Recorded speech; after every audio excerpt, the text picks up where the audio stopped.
Français peuvent faire pour s'en sortir, pour se sortir de toute cette nasse dans laquelle nous sommes enferrés. Et nasse, c'est un joli mot, un mot élégant, on pourrait peut-être dire poteau noir ou simplement merdier. On a des élites qui sont totalement inféodées, vous le savez, vous l'avez dit à de nombreuses reprises, mais également des élites totalement incapables, qui ne sont que de maigres, je ne veux pas utiliser là pour le coup un mot trop dur, je ne vais pas dire de maigres larbins, mais de dérisoires servants d'un ordre qui les dépasse de loin, mais qui les rétribue abondamment. Eh bien écoutez, il faudrait peut-être que les Français reprennent leur destin en main et qu'émerge un homme providentiel. Sauf que, hélas, nous n'avons pas d'homme providentiel. Nous n'avons pas de grande figure qui, aujourd'hui, pourrait prendre les choses en main et rassembler les Français sur un projet de société, un projet, non pas de société, un projet de redressement social et même civilisationnel, parce que je crois, sociétal et civilisationnel, parce que je crois que tel est l'enjeu. Maintenant, la notion d'homme providentiel est toujours un peu difficile à mettre en œuvre. Enfin, cette notion est met un peu mal à l'aise dans la mesure où qui décrète qu'un tel ou un tel est un homme providentiel, dans quelle mesure il a fait ses preuves avant, dans quelle mesure il a toutes les compétences requises. Personnellement, j'ai plutôt l'impression que nous devrions miser sur un travail d'équipe et non pas sur un homme providentiel. Qu'en pensez-vous ? Alors vous avez parfaitement raison. De toute façon, l'homme providentiel, ce sont les circonstances qui l'imposent. C'est l'homme qui se dégage de la masse quand il s'agit de conduire des hommes au combat, au feu, ou de redresser une situation. Je ne sais pas si Clémenceau a été l'homme providentiel des derniers mois de guerre, mais on nous a fait croire que tout cela se passait dans un cadre démocratique, alors qu'il dirigeait par décret, et donc c'était une véritable dictature. Mais ça, les livres de classe oublient de le dire. Alors, je crois que chasser la nature, elle revient au galop. La démocratie, il faut bien le dire, dans ces cas-là, et dans les cas d'urgence, est un mythe, et un mythe absolu. On ne peut pas gouverner avec des assemblées, avec des gens qui passent leur vie à marchander, de façon plus ou moins honnête ou plus ou moins corrompue. Vous voulez dire qu'il est difficile de mettre d'accord tout le monde sur un même sujet. Donc il faut... On voit ça prend un temps fou pour n'arriver à aucune décision. On ne va pas créer un politburo, mais vous savez que la vaste Union soviétique était dirigée par un directoire d'une dizaine d'hommes, mais à la tête du politburo, il y avait de toute façon toujours un chef d'orchestre. Alors revenons à notre sujet. Oui, il n'y a pas d'homme providentiel en France, mais par contre, on pourrait imaginer une équipe d'hommes extrêmement compétents. Alors là, il faut définir. D'hommes et de femmes. Quand on dit d'homme, c'est le terme générique, voilà, on ne va pas tomber dans ce... Mais on peut... Non, c'est juste par excès de précision. Par excès de précision, anthropologique. Donc, d'hommes et de femmes, extrêmement choisis uniquement pour leurs compétences, mais leurs compétences pratiques, concrètes, des hommes à la fois d'expérience, mais qui ont aussi une réflexion théorique sur leurs pratiques. Ces hommes existent. Réflexion stratégique. Une réflexion stratégique, ils existent dans leur domaine, il y en a beaucoup. Ces hommes et ces femmes ne prétendent pas faire de politique, mais on sait que du jour au lendemain, on leur confierait ce qu'on appelle un département ministériel, c'est-à-dire un secteur, ils sauraient parfaitement le gérer, parce que ce sont des gens extrêmement compétents, ça peut être le domaine de la santé, le domaine de la sécurité, ou autre, ou le domaine du renseignement, ou le domaine de l'agriculture, que sais-je. Ces hommes et ces femmes existent. Ah oui. Maintenant, c'est une certitude. Individuellement, ils ne peuvent rien. De même qu'un trombone, un basson ou un violon ne forment pas un orchestre, mais rassemblés ensemble, nous aurions, avec peut-être aussi une baguette adéquate, il faut un guide, il faut quelqu'un qui donne la mesure, arriver à avoir un homme providentiel collectif qui serait en mesure, qui serait apte à redresser la situation. Et je pense que c'est une question d'urgence, une question de salut public à l'heure actuelle. Envisagez-vous votre homme providentiel comme un chef d'orchestre ou comme un chef tout-puissant qui contrôle tout ? chacun est responsable. Alors je ne veux pas utiliser un mot allemand qui serait désobligeant, mais c'est le principe de responsabilité et le principe également de subsidiarité. C'est chacun est responsable à son niveau. Et on ne se mêle pas, autrefois un grand seigneur ne se mêlait pas de jardinage avec son jardinier, le jardinier connaissait son métier, le cuisinier aussi. On n'allait pas dire au cuisinier vous allez me faire ci et vous allez le faire comme ça. Le cuisinier était maître en sa cuisine. Plusieurs hommes providentiels. Sous Un l'égide homme d'un chef d'orchestre. Il faut de toute façon, mais il se distinguera au milieu d'eux, celui qui est le plus apte à diriger, à coordonner, à harmoniser ses efforts. Voilà. Alors, vous ne me posez pas la question, mais je vais y répondre. Je pense que le choix de compétences exclut d'entrée de jeu tous les hauts fonctionnaires, qui sont des gens coupés de la réalité, les universitaires, qui sont des gens fort intelligents, mais qui ont une réflexion abstraite, et là aussi coupés de la réalité, et puis les politiques. Les politiques qui sont la plupart du temps des carriéristes. Si on regarde bien M. Valls, M. Hollande et combien d'autres, ces gens n'ont jamais exercé la moindre responsabilité pratique dans le monde ordinaire. Donc ils ne savent pas ce qu'est. Ces gens ignorent tout à fait ce qu'est la vie. Donc ni politique, ni hauts fonctionnaires, ni universitaires, mais des hommes qui aient à la fois une expérience concrète et en même temps une capacité à réfléchir, à prendre de la distance et qui soient en mesure d'exercer dans un domaine précis. Alors, cela exclut les carcans idéologiques tout à fait étroits. Encore faut-il que ces hommes acceptent de travailler avec d'autres hommes et d'autres femmes qui n'ont pas les mêmes, qui n'auraient pas exactement les mêmes choix idéologiques. Je pense à un homme malheureusement de gauche, je ne dirai pas son nom, gaulliste, mais en fait beaucoup plus à gauche encore que de Gaulle, qui est extrêmement compétent en matière d'énergie nouvelle, de filière thorium, de fission nucléaire et autres. Quoi qu'il soit résolument écologiste, eh bien cet homme-là ne pourrait pas travailler avec les autres puisqu'il fera passer ses engagements idéologiques avant la nécessité, l'intérêt pratique de sa mission. Oui, oui, absolument. Vous voyez ce que je veux dire ? Il faut être capable de trouver des gens susceptibles de travailler en équipe. De faire abstraction, aussi de leurs petites adhérences sectaires ou de se placer hors dogmatisme dans une perspective, encore une fois, de gestion raisonnée.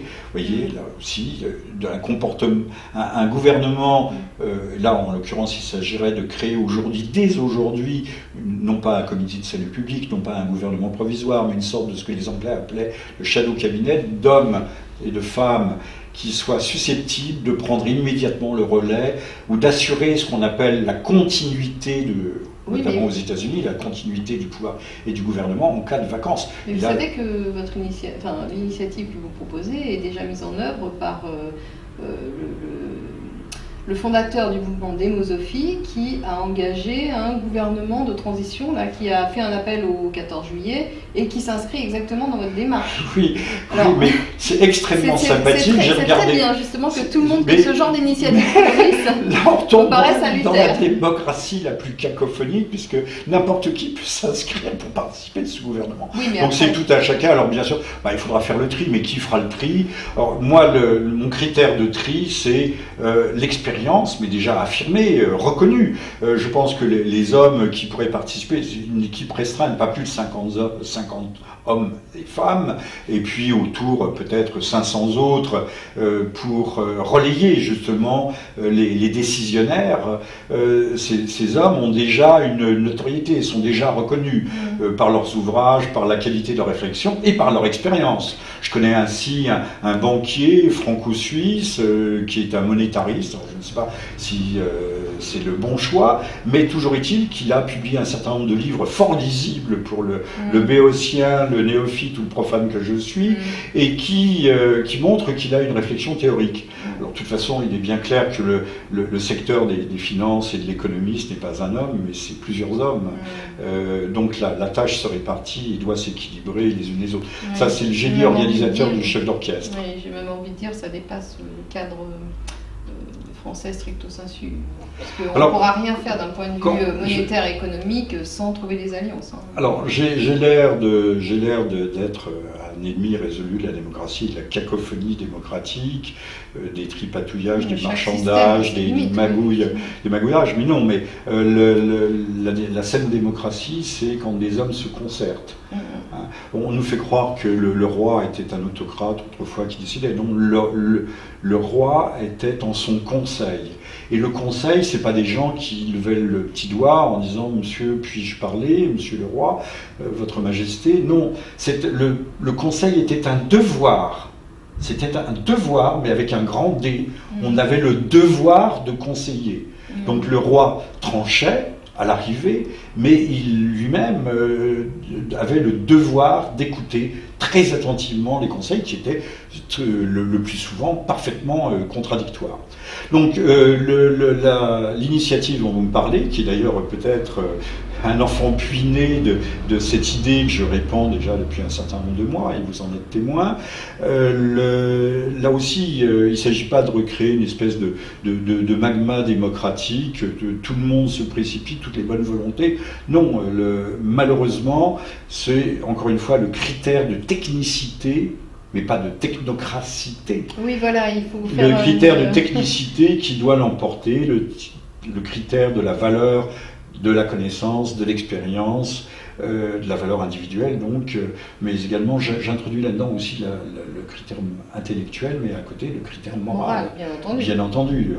Aujourd'hui, qui est totalement oublié, qui est totalement écarté, à croire que les hommes sont moraux spontanément, mais enfin il faut voir de quelle morale nous parlons. Enfin, le critère moral est écarté au profit des intérêts particuliers. C'est un autre débat, mais je voulais juste signaler ça. La chose que j'aimerais vous entendre préciser, c'est effectivement que vous fassiez, que vous exprimiez bien le fond de votre pensée quant aux compétences requises, parce que effectivement une partie de la population va vous objecter à votre projet que vous comptez faire un gouvernement de technocrates avec des techniciens ou des spécialistes. Alors, une partie de la population qui a beaucoup souffert de tout, à juste titre, de toutes ces technocraties qu'on a connues au XXe siècle, sera vent debout contre un tel projet. Alors, ça me paraît évident. Je vais simplement répéter ce que j'ai dit tout à l'heure. Je dis je ne veux pas de hauts fonctionnaires, donc je ne veux pas de technocrates, c'est-à-dire d'énarques. Prenons le plus bel exemple que nous ayons devant les yeux, M. Macron et sa loi. M. Macron est un employé de banque, M. Macron ne sait pas ce qu'est, encore une fois, la vie concrète. Le système chinois du capitalisme d'entreprise, du véritable capitalisme, celui auquel il ne faut pas toucher, le capitalisme patrimonial, le fils des grands patrons, ou même le grand patron lui-même, sont des hommes qui avaient commencé à la base, sur les chaînes, qui avaient appris le métier de A à Z.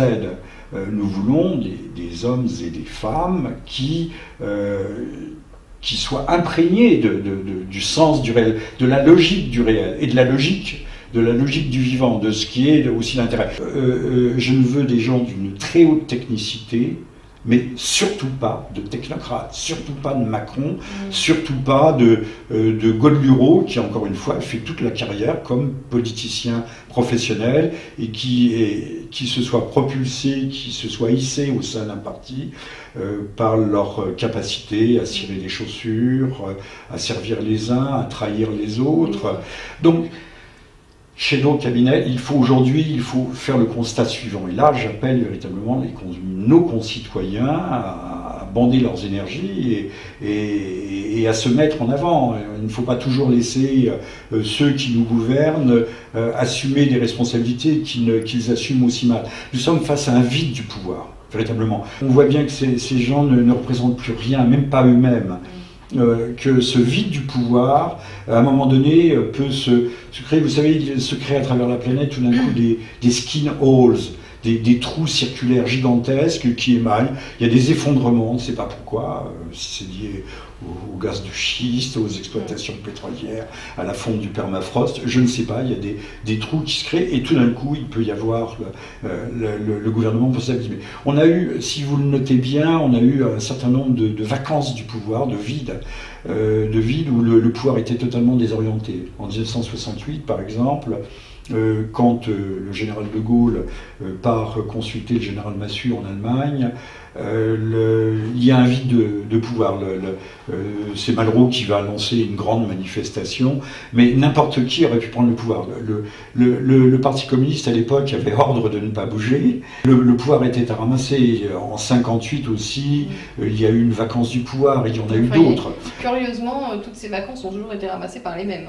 Donc il y a voilà, quand même un carcan extérieur qui fait que la vacance n'est pas si réelle que ça. Mais là, nous sommes dans une situation particulièrement dramatique, pour ne pas dire tragique. Oui, mais le carcan extérieur est très très fort. Je doute que le pouvoir s'effondre comme ça sans être immédiatement récupéré.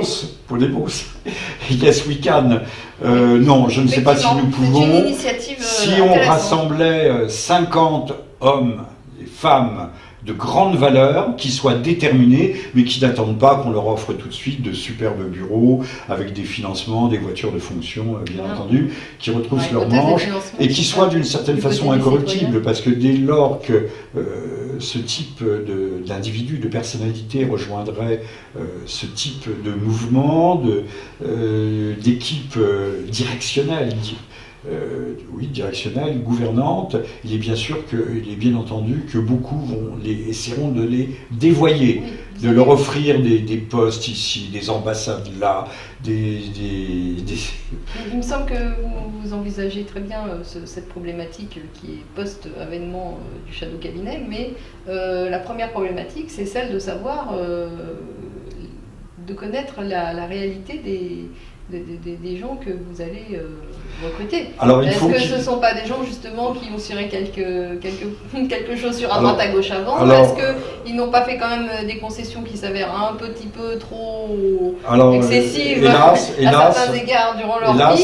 Cela paiera un grand tri, mais on sait que dans chaque profession, dans la médecine, dans la santé à l'heure et ailleurs, il y a des hommes qui, sans n'avoir jamais fait aucune concession, sont restés relativement, non pas rigides, mais fidèles à leurs engagements. C'est à vous de les approcher, là, parce que ces gens-là ne vont pas forcément... Je ne peux pas les approcher un par un, que je vais aller voir tel ou tel et lui dire « Monsieur, je vous offre le poste, la mission de... » Si, lui dire « Je vous offre... » Accepter de prendre en charge. Accepter de prendre en charge. Il me dira « Mais monsieur, qui êtes-vous? Où sont vos bureaux ?» Mais il n'y a pas besoin de ça. Non, mais ces gens-là connaissent c'est pourquoi, de même que la Boétie avait décrit la servitude volontaire, je fais appel à la libération volontaire et à la conjonction de ces forces. Alors je ne sais pas comment tout cela peut se cristalliser, mais il faut que ça se cristallise. Mediapresse Info peut recueillir des candidatures, pourquoi pas. Bien sûr, il y aura beaucoup d'appelés et peu d'élus, puisque nous attendons des hommes et des femmes qui aient déjà une expérience marquante, qui se soient fait connaître par la valeur de leurs engagements, de leur engagement et de leur travail. Je pense au domaine de la santé. Il me semblerait de bonne loi que vous fassiez une première démarche vis-à-vis de certaines personnes que vous avez en tête, de certains noms que vous avez en tête, et qui ne seront pas forcément informés de votre appel d'aujourd'hui. Donc il serait certainement intéressant de faire une démarche vis-à-vis d'eux. Les incorruptibles de la santé, il n'y en a pas tant que ça. La première chose à faire... ça serait quand même intéressant. Par exemple, le professeur Joyeux, il serait intéressant... Je connais parfaitement le professeur Joyeux depuis des années. Il ne me connaît plus, mais je l'ai rencontré et je suis son travail. Alors, raison de plus pour aller faire une démarche. Mais en matière d'agriculture, il y a des hommes qui, sans être hostiles au progrès à tout va... moi j'en connais. Je connais des agriculteurs qui sont extraordinairement intelligents et qui ont des compétences... Et qui veulent réconcilier aussi la modernité et la tradition, et qui sont jeunes. J'en ai rencontré également hier. Donc la première chose à faire pour ceux qui souhaiteront nous suivre, nous rejoindre, nous devons agir dans la plus extrême et la plus absolue modestie et dépouillement. C'est déjà de relayer cet appel qui en est un sans en être un. Puis encore une fois, l'équipe doit se constituer et à partir de là, être prête, immédiatement prête à prendre le relais en cas d'effondrement du pouvoir, ce qui est toujours possible. On ne sait pas quelles crises peuvent intervenir au cours de l'été, que ce soit en Ukraine, à l'Est, etc. On voit bien qu'aujourd'hui, j'ai parlé de vacances du pouvoir, mais il y a une extraordinaire faiblesse du pouvoir et que ça, nous devons être capables. Sinon, on nous mettra l'état d'urgence, on nous mettra l'armée, on nous mettra Monsieur Valls. À mon avis, ça nous pend au nez. Ça nous pend au nez avec l'état d'exception, l'état d'urgence. C'est l'article 16, légitime, c'est ça. Et plus, oui, ça c'est encore, oui, enfin, plus un pouvoir. Oui, je voulais juste revenir sur un raisonnement tout simple. C'est plus un pouvoir est illégitime, plus il a besoin de la force pour se maintenir. Et nous en sommes là. Maintenant, je ne suis pas complètement d'accord avec votre analyse selon laquelle la vacance du pouvoir pourrait survenir. Parce que le pouvoir officiel, en effet, est très faible. Mais le pouvoir derrière, celui qui tire les ficelles, celui qui est officieusement aux commandes, celui-là n'a jamais été aussi fort qu'aujourd'hui.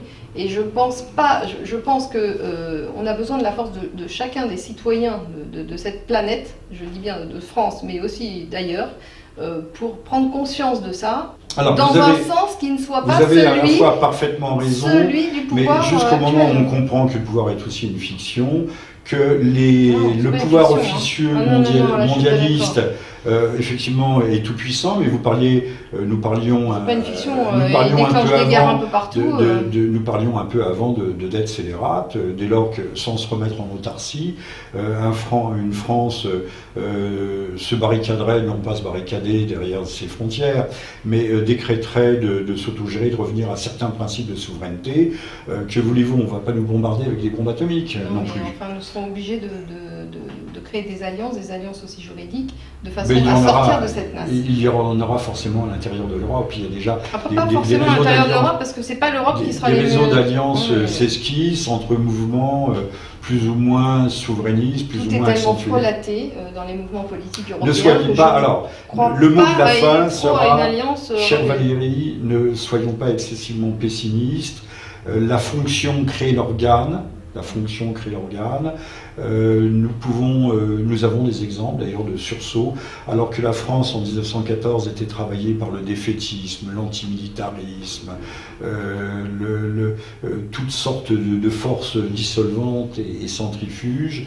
Il y a eu un rassemblement, une mobilisation extraordinaire des énergies qui montre bien aussi qu'il y a des forces vives qui subsistent dans ce pays et que le fleuve ne coule peut-être plus à la surface, mais coule en souterrain. Aujourd'hui, le pouvoir en place n'est absolument plus qu'une illusion, et donc j'en appelle à la constitution d'un gouvernement non pas provisoire, mais d'une équipe susceptible de prendre le relais en cas de catastrophe politique, sociétale ou autre.